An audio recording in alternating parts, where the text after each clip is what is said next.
রাপ্পাড়ার জন্য তৈরি হওয়াটা না খুব অদ্ভুত। মানে আমি অলমোস্ট এক রাতের নোটিসে রাপ্পাড়ায় জয়েন করেছি।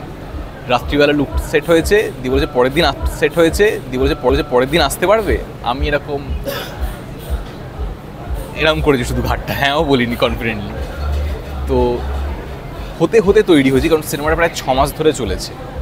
এবার দুরকম প্রস্তুতি, হয়তো অভিনেতার প্রস্তুতি, চরিত্রের প্রস্তুতি। এবার অভিনেতার প্রস্তুতিটা ঠিক থাকলে চরিত্র এটা একটা অন্যরকম ফ্লেভার পাবে, কারণ একটু আমাদের জেনারেশন থেকে একটা অন্যরকম ভাইব দেওয়া হচ্ছে। যেই ভাইবটা অনেক সময় বলে যে এর পরবর্তীকালী জেনারেশনরা কি করবে না করবে, এই একটা জিনিস আমার মাঝে মধ্যে শুনতে হয় যে মানে আমরা কতটা কি করতে পারছি বা আমরা কতটা মানে যোগ্যতায় এসছি। তো সেই জায়গাতে দাঁড়িয়ে আমার মনে হচ্ছে যে চরিত্রটাতে আমি অনেক কিছু দেখাতে পারবো, অনেকটা নিজেকে ভাঙতে পারবো।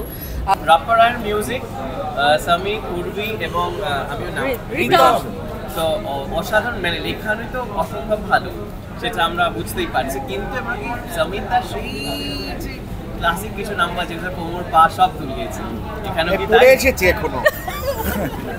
আজকাল আর করি না ওরকম গান, শুধু পড়ি। তো এখানে কিরকম গান একটু যদি বলবে?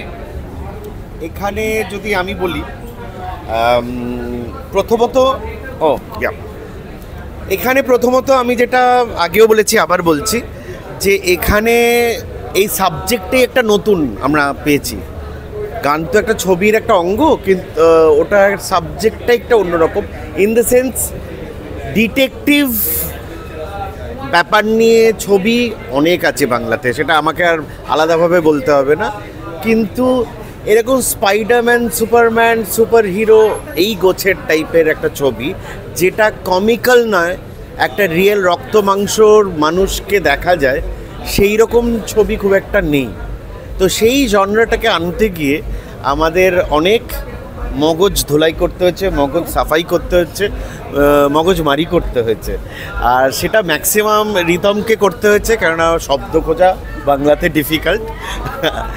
তো রিতমের সঙ্গে এই ছবি করে, আমি তো উর্বির সঙ্গে তো করি, রিতমের সঙ্গে এই ছবি করে, মানে আগেও করেছি, কিন্তু এই ছবিটা করে রিতমকে অনেক জানতে পেরেছি, রিতমকে কাছ